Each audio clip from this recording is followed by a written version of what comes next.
வந்து ரொம்ப இழிச்சுவாய்த்தனமா இருக்கிறது. இந்த 5 வருஷம் தான் இவ்வளவு கஞ்சா அதிகமா இருக்குது. மும்மொழி திட்டம் என்பது நமக்கு தேவையானது ஒன்றே. இன்னைக்கு மந்திரிகளோட பசங்களும் எங்க படிக்கிறாங்க? கவர்மெண்ட் ஸ்கூல்லே படிக்கிறாங்க. தேசிய மொழி எதுப்பா? இந்தி தானே. முஸ்லீம் இருக்கிற இடத்துல உருது பள்ளி இருக்குது.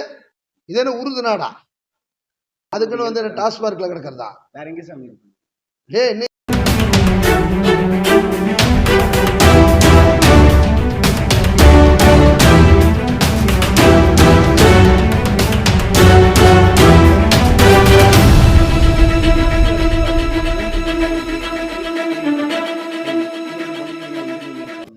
வணக்கம் சுவாமிஜி. இன்னைக்கு மத்திய அரசு பாத்தீங்கன்னா 3 மொழி கொள்கை குறித்து வெளியிட்டு இருக்காங்க அறிவிப்பு. 3 மொழிகளையும் வந்து நீங்க பயிலணும் அப்படின்னு சொல்லிட்டு. இது சம்பந்தமா உங்களுடைய கருத்து என்ன? ஓம் சக்தி. தமிழ்நாடு பாண்டிச்சேரி விஸ்வகர்மா சமூக மக்கள் கூட்டத்தினுடைய நிறுவன தேசிய போச்சரர் ஸ்ரீலாஸ்ரீ பாபுஜி சாமிகள். மும்மொழி திட்டம் இது ஏதோ இன்றல்ல நேற்றல்ல. இந்தியா சுதந்திரம் அடைவதற்கு முன்பு இருந்தே மும்மொழி திட்டம் நம்ம இந்தியாவில் நடைமுறையில் இருக்குது. தமிழகத்திலே குறிப்பாக நம்ம அன்னை தமிழை போற்றுவோம் என்பது பாராட்டத்துக்குரிய விஷயம். தமிழ் மொழியில மட்டும்தான் நம்ம கல்வி கற்றுக்கணுங்கிறது இல்லை. நம்முடைய தேசிய மொழி எதுப்பா? இந்தி தானே. இன்னொரு மொழி கற்றுக்க நமக்கு என்ன பிரச்சனை வந்துட போது? தமிழ்நாட்டை தாண்டி போயாச்சுன்னா நமது வந்து டீக்கும் காபிக்கும் தண்ணிக்கு நம்ம இந்தியில் பேசாமல் எப்படி கேட்கறது? இந்தி கற்றுக்கிறதுனால நமக்கு என்ன பிரச்சனை? தாய்மொழி தமிழ், அதில் எந்த மாற்றமும் இல்லை. தமிழில் இளைய மொழி வேறு எதுவுமே இல்லை. நாங்களே தமிழில் தான் மந்திரங்களை மாற்றி சொல்கிறோம். ஆனால் மும்மொழி திட்டம் என்பது நமக்கு தேவையானது ஒன்றே. இன்னைக்கு எல்லாத்துடைய மந்திரிகளோட பசங்களும் எங்கே படிக்கிறாங்க? கவர்மெண்ட் ஸ்கூல்லே படிக்கிறாங்க. இல்லை அரசு ஊழியர்களுடைய பசங்களாம் வந்து கவர்மெண்ட் ஸ்கூல்லே படிக்கிறாங்க. அப்படியே இருந்தாலும் பார்த்தீங்கன்னா தமிழ் வழி கொள்கை தமிழ்ன்றத வார்த்தை சில பள்ளிக்கூடங்கள்ல அந்த மாதிரிலாம் இல்லவே இல்லைங்க. ஆமாப்பா, நான் என்ன சொன்னா, தமிழ் வந்து நமக்கு உரிய மொழி, அது முக்கியமாலையோ வச்சுட்டு பிற மொழி வரும்போது 3வது மொழியை வந்து இந்தி இருக்கிறது தப்பு இல்லை. இப்போ எத்தனை பேர் ஃப்ரான்ஸ் எடுத்து படிக்கிறாங்க, பிரெஞ்சு படிக்கிறாங்க, ஜெர்மனிஸ் படிக்கிறாங்க, சைனீஸ் படிக்கிறாங்க.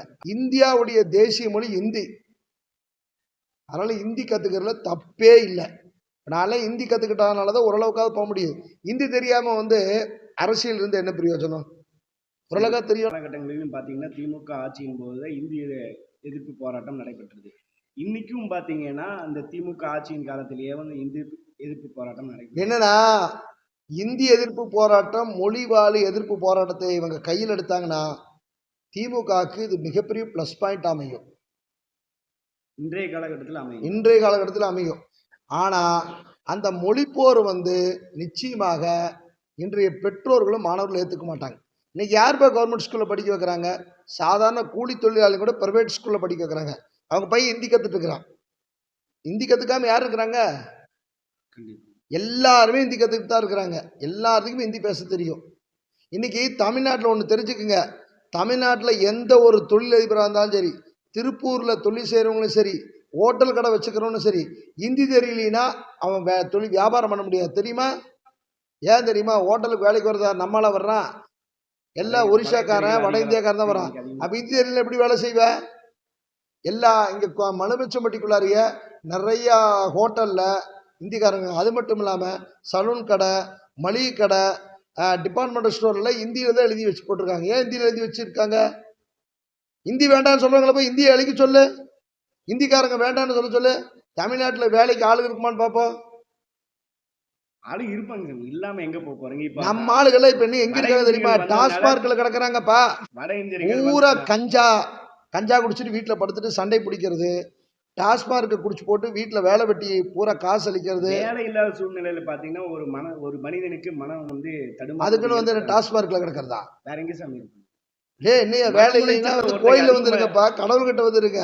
டாஸ்மார்க்ல தான் இருக்கணுமா? இல்ல அப்படி இல்லைங்க சாமி. மன உளைச்சல்ல ஒருத்தங்க இருந்தாங்க அப்படின்னா, வேலைக்கு போகல அப்படின்னா அவங்க ஆட்டோமேட்டிக்கா மன. இந்த 5 வருஷம் தான் இவ்வளவு கஞ்சா அதிகமா இருக்குது, போதை கலாச்சாரம் அதிகமா இருக்குது, வேலை இல்லாத திண்டாட்டங்கள் எல்லாம். திருப்பூர்ல எவ்வளவு பேர் வேலைக்கு ஆள் இல்லாம இருக்காங்க தெரியுமா?